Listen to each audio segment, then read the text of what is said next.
Um, Hi everyone. For those of you that don't know me, I'm Morgan Saidel. I'm a final year graduate student at Caltech, and today I'm going to be telling you about one of the projects composing my thesis, which was conducting the first survey of atmospheric escape on planets orbiting hot stars. So atmospheric escape is an extremely important process for exoplanets.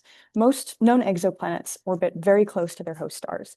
This means they're undergoing long and intense periods of radiation from their stars. And that radiation, in particular high energy X-ray and extreme UV rays, will ionize the atmospheres of these planets, particularly hydrogen, providing energy in the form of heat to lift a bulk portion of the atmosphere out of the gravitational well of the planet, allowing it to escape. And so this process results in a bulk fluid-like hydrodynamic outflow that can drastically strip a planet's mass over time. And so we think this process of atmospheric escape is significant at a population level for exoplanets and might play a critical role in creating known gaps in the exoplanet population, such as the Neptune Desert or the Radius Valley. And we can actually observe atmospheric escape happening in action. And one of the ways we can do this is by using metastable helium, which is a neutral state of triplet helium. Metastable helium is primarily formed from the recombination of a helium ion with an electron. So you need ionization to first get metastable helium, and this will be important later. Metastable helium is a great observational probe of atmospheric escape because this hydrodynamic escape or photoevaporation that we care about is really going to matter for planets that are filled with gas. And if we assume they accreted that gas from the primordial disks in which they formed, then they should be filled with hydrogen and helium. And so metastable helium should be a relatively abundant tracer of atmospheric outflows. And we can access this tracer from the ground, which we can't do with other escape signatures like Lyman alpha, if you're familiar with it, which is a hydrogen line. And we can't do this with metal lines because you need space-based data to access these tracers. So metastable helium is an abundant and ground accessible tracer, which means we can use it to do population level studies of atmospheric escape.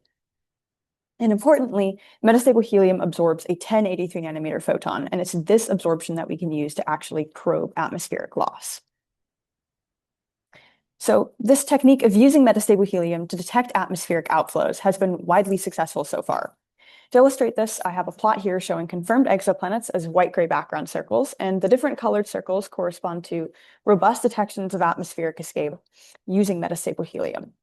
The different colored circles. It's a little bit early for me, so I apologize if I say anything incorrectly. And so far, there have been over 25 published detections of atmospheric escape in the literature, and most of these have been with metastable helium. So this is a really robust technique that has enabled the first population-level studies of atmospheric escape based on actual observations. But what I want to point out from this plot is that overwhelmingly it's filled with orange circles. And that means that overwhelmingly our observations of atmospheric escape have been confined to planets orbiting cooler stars like K-stars. This is largely due to an observational bias. We think that cooler stars, like K and M stars, emit proportionally more of their bolometric luminosity at high energy wavelengths, in particular X-ray and extreme UV rays. And that's important because X-ray and extreme UV rays are actually needed to ionize helium so that it can recombine with an electron and create metastable helium. So earlier type planetary systems could have outflows, but detecting them with this tracer was not expected because the hotter host stars emit less of their bolometric luminosity at these high energy wavelengths needed to create metastable helium. So that's why there've been more detections in these cool star systems. We've just targeted more of them because we thought they were better. However, very recently, the first detections of atmospheric escape for planets orbiting these hotter early type stars, in particular F stars, has occurred, which I'm marking here with these blue points. And these observations were made using metastable helium. And so this was sort of a bizarre thing for me and others to see in the field because while these planets could have outflows, detecting them with metastable helium was unexpected because not only do F stars emit less of their bolometric luminosity at the wavelengths needed to create metastable helium, but F stars also emit more of the bolometric luminosity at mid-UV and near-UV wavelengths, which actually ionizes and destroys metastable helium. So we just didn't expect to see these helium outflows here. And perhaps what is even more interesting is most of these new detections exhibit mass loss rates stronger by orders of magnitude than mass loss rates measured on planets orbiting K or M stars. And so I'm representing that with this not to scale graphic here. On the left, we have the typical mass loss rates we're seeing on planets orbiting F stars, which are on the order of about 10 to the 12 to 10 to the 13 grams per second. On the right are the typical outflow strengths we see for planets orbiting K stars. For example, some of the canonical systems you might know are WASP-69 and WASP-107. These outflows have mass loss rates typically on the order of about 10 to the 10 to 10 to the 11 grams per second at their strongest. So the outflows on planets orbiting F-stars appear to be much stronger. They're also incredibly spatially extended. 3 of the systems have escaping planetary material that extends anywhere from 50 to 130 times the planet radius, which is much more extended than what we typically see in these cooler K-star planetary systems. And these detections become even more intriguing when combined with 2 new detections of atmospheric escape into A-star planetary systems. These measurements were made with Balmer lines, so not metastable helium. That makes sense. A-stars are emitting even more of their bolometric luminosity at mid-UV and near-UV wavelengths, which ionizes and destroys metastable helium. So that wouldn't be a good tracer of outflows here. But what is cool about these 2 detections is that they're also showing similarly strong mass loss rates. And so this was starting to show an interesting pattern, namely that planets orbiting early type stars were exhibiting some of the strongest outflows ever observed. However, this is a very limited sample size. So what we wanted to know is, are outflows categorically stronger on planets orbiting early type stars? This would have major consequences for our interpretation of atmospheric survival on hot Neptunes and sub-Neptunes, because most of our mass loss models that predict atmospheric lifetimes are heavily parameterized for cool star systems. And we also wanted to know what factors could be controlling the large outflows that we see in these early type planetary systems. And so to answer these questions, we really needed to start building up a population of these early type planetary systems with measured mass loss rates, which means searching for atmospheric escape in more of these systems. And so that's exactly what we did. We designed a ground-based survey to search for atmospheric escape on planets orbiting F-stars using Palomar Observatory, which is located in Southern California. We targeted just F-stars in our survey because we wanted to use metastable helium, and there's never been a metastable helium outflow detection on an A-star planetary system, likely because A-stars emit so much more at wavelengths that would destroy this tracer. So A-stars were not a great test bed for the science that we wanted to do. But Palomar has an instrument called WIRC, or the Wide Field Infrared Camera, which is equipped with an ultra-narrowband filter that is centered on the 1083 nanometer absorption feature of metastable helium. And that's actually a picture of the filter on the left. And so this technique allows us to collect photometric metastable helium transits of our targets, which is amazing. And if you're unfamiliar with this technique, briefly, what we do is we take the transit of the exoplanet in some reference bandpass, like TESS, which is optical, and we compare this to the transit of the planet observed in the 1083 nanometer metastable helium line. If a planet's atmosphere is escaping, then the constituents of that atmosphere, such as hydrogen or helium or metastable helium, will be present and absorbing at a large distance from the planet. So if you observe the transit of the planet in a bandpass that is sensitive to that absorption, such as the absorption of a 1083 nanometer photon by metastable helium, then you should see an increase in the transit depth, or an excess absorption, as we like to call them. And it's these excess absorptions that we use to infer the presence of an escaping atmosphere.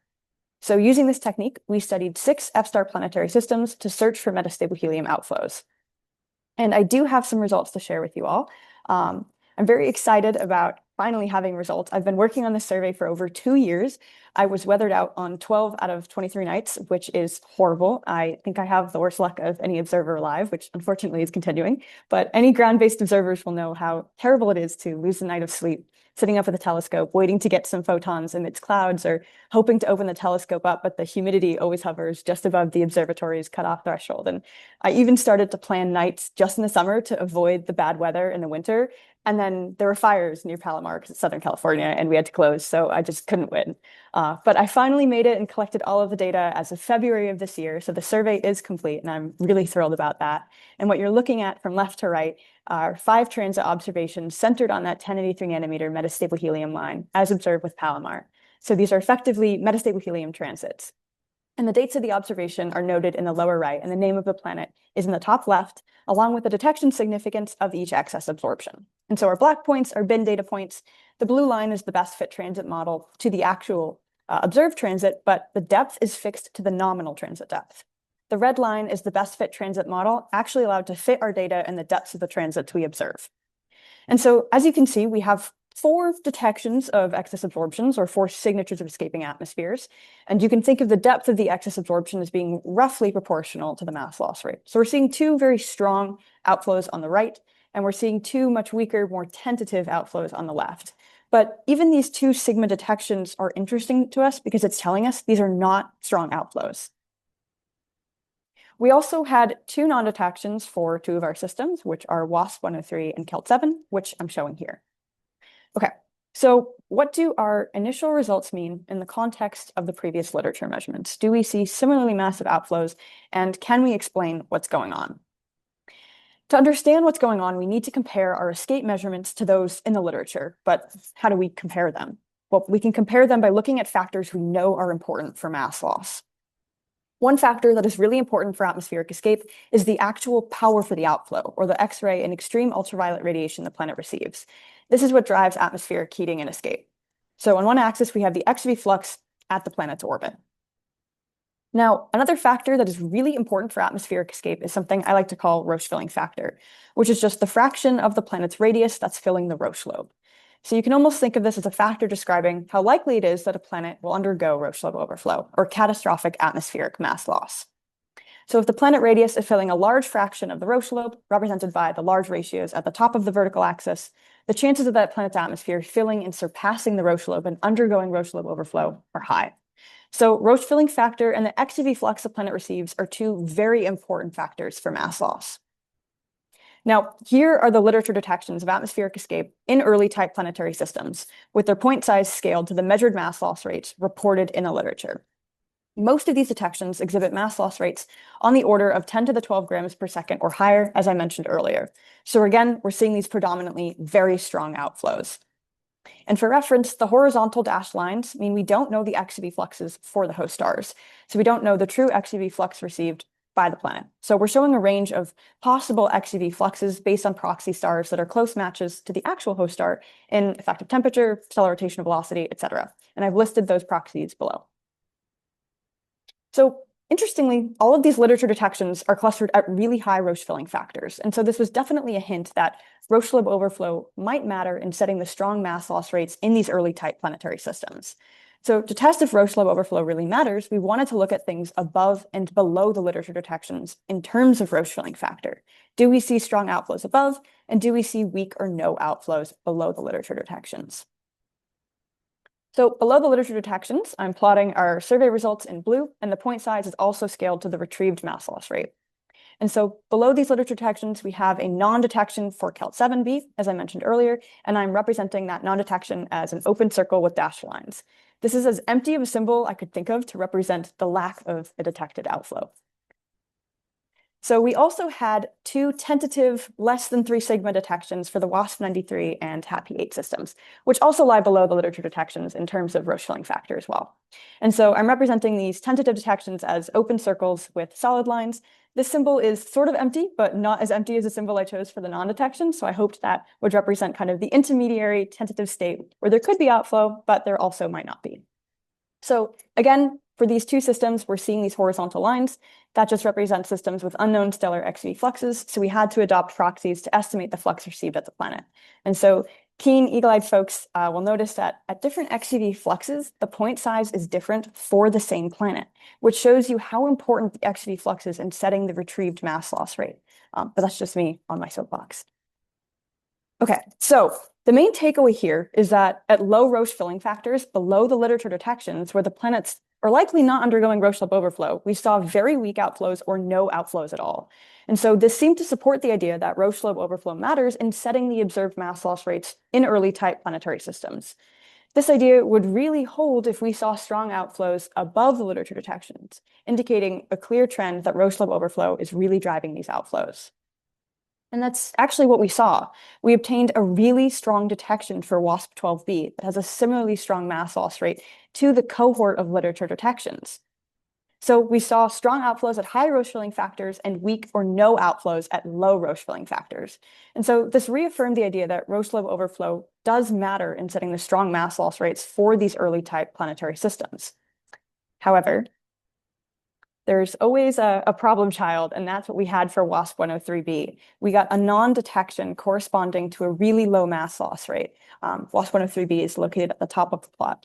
And so this system has a comparably high Roche filling factor to WASP-12b in the literature detections, so we would have expected to see a strong outflow detection here, and yet we didn't. However, you'll notice that the system is represented by a horizontal line connecting 2 points. As I mentioned earlier, the systems with the horizontal lines are systems without published XUV flux constraints. So we adopted proxies to encompass the possible range of potential XUV fluxes. For WASP-103, the actual XUV flux could be much lower than the proxy values we adopted. And this would mean there's less power for the outflow and less ionizing radiation needed to create metastable helium, potentially explaining our non-detection. So this suggests that XUV flux might be equally important in getting strong outflows in these early type planetary systems.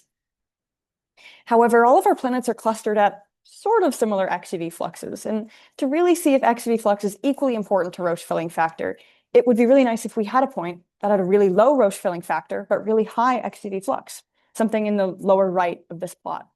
That would allow us to isolate the role of XUV flux on the strength of outflows in early type planetary systems. And we actually had such a target, WASP-180 Ab. For this planet, we saw an outflow with a comparably strong mass loss rate to WASP-12 and the literature detections. And so this solidified to us that the XUV flux is equally important in setting the strong mass loss rates in planets orbiting early type stars. Because even if the planet is likely not undergoing Roche slope overflow, a high stellar XUV flux can power a comparably strong mass loss rate. And so the main takeaway is that the outflows on planets orbiting early type stars have the strongest mass loss rates ever observed. And these strong outflows seem to be powered by Roche slope overflow and high XUV fluxes. However, not all close-in gas giants orbiting early type stars have strong outflows, as evidenced by our non-detections and tentative low mass loss rate detections. So there's not some mechanism that is resulting in globally enhanced atmospheric escape for all early type planetary systems. So these results are very informative, but there are still a couple of things that are left to be done for the program. And the first is related to something I mentioned very briefly in the beginning of the talk, which is that for 3 of the previous F-star exoplanets with outflow detections, they exhibit incredibly spatially extended outflows. These outflows extended anywhere between 50 to 130 times the planet radius, often forming a torus around the host star, which you can see in this 3D model here. And so these outflows are more extended than any outflows previously observed. And something I think is worth investigating is if this could potentially be tied to differences in the stellar wind strength between early and late type stars. Unfortunately, I don't think our Palomar measurements are sensitive to this extended absorption, but we have time later this winter to follow up our survey detections with long baseline, high-resolution spectroscopic measurements to see if they also exhibit the same long tails of escaping planetary material that have been observed in the literature. And we're hoping to see if we can use that information to maybe get constraints on the stellar wind environments of these stars. One other avenue I'd like to pursue for this project is I'm also attempting to get stellar XUV spectra for the remaining targets in our survey. And this would help answer a key question from the survey, which is why doesn't WASP-103b have an outflow when there are numerous other very similar systems with incredibly strong outflow detections? Could this be tied to a low host star XUV flux? Hopefully we get the time to answer this. And knowing the XUV fluxes of the host stars is also really important because it would help us remove order of magnitude uncertainties in the mass loss rates for these planets, which is really important for interpreting their atmospheric evolution and atmospheric survival. And one other big picture thought I'd like to leave you all with in the last few minutes is that now that we've identified these outflows, understanding their geometries, which as I mentioned is the next portion of the project, is really important and can potentially change the fate of doomed worlds. And this is especially important for these hot star planetary systems because they're starting to show these incredibly spatially extended outflows. So in a recent paper that is really great by Tim Hallett and Sarah Mulholland, they showed that a planet undergoing photoevaporation and orbital decay under stellar tidal dissipation will be moving inwards, as you can see here. And so you see the shrinking of the orbital period. Now, as the planet moves inward and is losing mass to atmospheric loss, the mass and the radius of the planet are going to decrease. And the Roche radius will decrease as well. And so what this means is that there will be a point when the planet radius alone is super close to the actual Roche radius, which results in extreme Roche lobe overflow, which is represented by that dip in the plot. And so during this process, you're going to have an angular momentum transfer between the planet and the outflowing gas, et cetera. And so you get a return of some of this angular momentum back to the planet via tidal torques from this accretion disk of outflowing material. And so basically, the outflowing gas can create a torque to counteract tides, causing orbital expansion, which you see on the right of the plot. So basically, you can get an orbit that starts to move out after originally experiencing orbital decay. And so I think this is true for a certain number of systems and a certain number of parameters, but I think this is a very interesting potential application to WASP-12b, which we think is tidally decaying. From my observations, we know the planet is likely undergoing Roche lobe overflow. So could it potentially be pushed out by the outflowing material? We need detailed observations of the extended structure of WASP-12 to understand this question and potentially answer it and see if that outflowing material is indeed forming an accretion disk that could back react onto the planet, pushing it out. But I think that's just a really big picture question that is interesting and important to think about for some of these very extended outflows. Okay, so the paper is out on the archive. You can scan the QR code if you'd like to know more about the work that we've done in future directions. And also feel free to email me if you have any questions that I didn't get to answer here. I'm also on the job market and I'm a bit behind on emails, but I promise I will get back to you in a decently timely manner.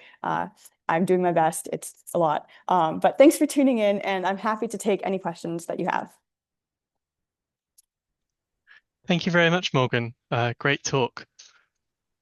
Do we have any questions from the audience? You can either unmute yourself or type in the chat. Oh, yes, Hannah? Yeah, so you showed that you can basically make a prediction for what planets you can go after in this XUV Roche lobe phase space. But how does the age of the system play into this outflow that you're seeing or not seeing? Yeah, that's a great question. A lot of our systems are actually quite old. And that I think was something that was not as expected to see these strong outflows, because typically we expect, a younger star emits a larger fraction of its bolometry luminosity at these high energy wavelengths, right? And so that's where we expect to see the highest mass loss rates. But in these older systems orbiting these really hot stars, we're still seeing really fast outflows. And so I think age is an important question, but it might not matter as much as we think. I think we need more statistics, though. We need more planets observed in this parameter range to be able to actually address that question. But right now, we're seeing really strong outflows, even at really old ages. So I think it's kind of defying what I would have originally assumed would be going on. But yeah, it's a great question that I'm hoping we can get better predictions for as we continue to fill out this parameter space. But right now, most of our systems are quite old. Okay, we have time for probably another question.